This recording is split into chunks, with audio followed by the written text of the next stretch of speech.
Shalom, salam damai semua, sahabat, saudara, dan umat-umat Tuhan yang mendengar firman Tuhan ini setiap hari. Kita puji Tuhan, masih berikan kesempatan untuk belajar sedikit demi sedikit dan memahami sedikit demi sedikit bagi menguatkan iman kita. Mari kita berdoa. Bapa di syurga, Tuhan yang penuh kasih, kami berdoa bersama-sama saat ini. Kami memohon kepadamu Tuhan, berikan kami kebijaksanaan daripada surga, sehingga kami mengerti maksud daripada nasihat Tuhan renungan ini. Terima kasih di dalam nama Yesus Kristus kami berdoa, amin.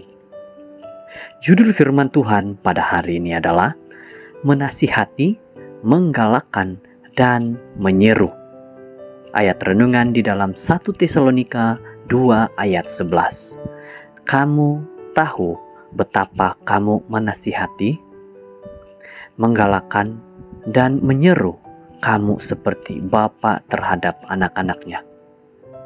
Kamu tahu betapa kami menasihati, menggalakkan, dan menyeru kamu seperti bapa terhadap anak-anaknya. Dalam suratnya kepada anak-anak rohaninya di Tesalonika, Paulus melukiskan sebuah gambaran yang jelas akan peranannya sebagai bapa rohani kepada umat percaya ini yang masih muda dalam iman mereka. Terdapat berbagai aspek keibubapaan, dan Paulus menggunakan beberapa perkataan dalam ayat ini untuk menunjukkan bahwa dia bertindak sebagai seorang bapa yang bertanggung jawab, sementara dia mendisiplinkan dan mengajar para anggota ini yang masih mempunyai banyak perkara untuk dipelajari. Walau bagaimanapun, perkataan Yunani yang digunakan untuk kanak-kanak ditekankan lebih daripada ketidakmatangan umat percaya. Ia juga menyampaikan kasih sayangnya bagi mereka.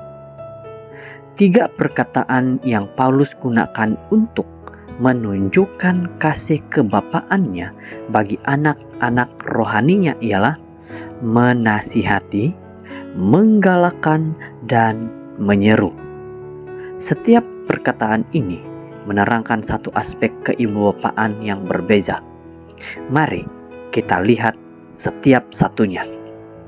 Kadang-kadang perkataan menasihati kelihatan seperti membawa nada negatif dalam pemahaman kita. Tetapi maksudnya tidak semestinya negatif.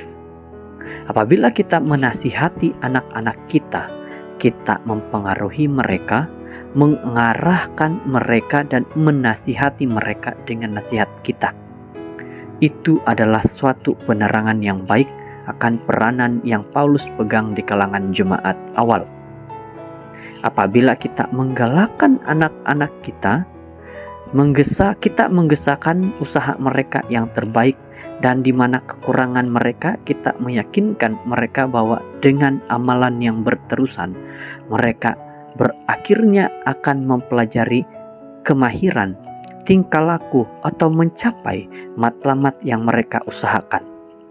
Adalah sukar bagi siapapun untuk bertumbuh dan menjadi matang tanpa menerima galakan dari orang-orang yang mereka hormati dan kagumi. Akhir sekali, apabila kita menyeru anak-anak kita, kita menyatakan bahwa kita serius mengenai perkara yang kita minta dari mereka.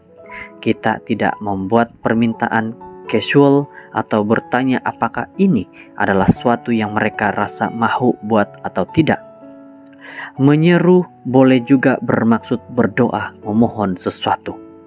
Sebagai ibu bapa, ada masa-masa di mana kita perlu menegur, mendisiplin, atau menghukum anak-anak kita. Walaupun tujuan kita adalah bukan berdendam, tidak ada anak-anak yang gembira didisiplinkan.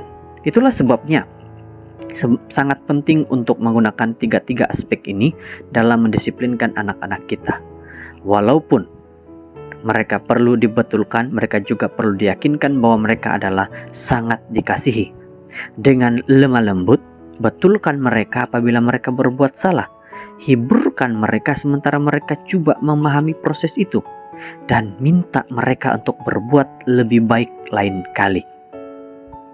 Bapa Surgawi, Semoga kami mengasihi dan mendisiplinkan anak-anak kami dalam cara yang sama seperti Engkau mengasihi dan mendisiplinkan kami.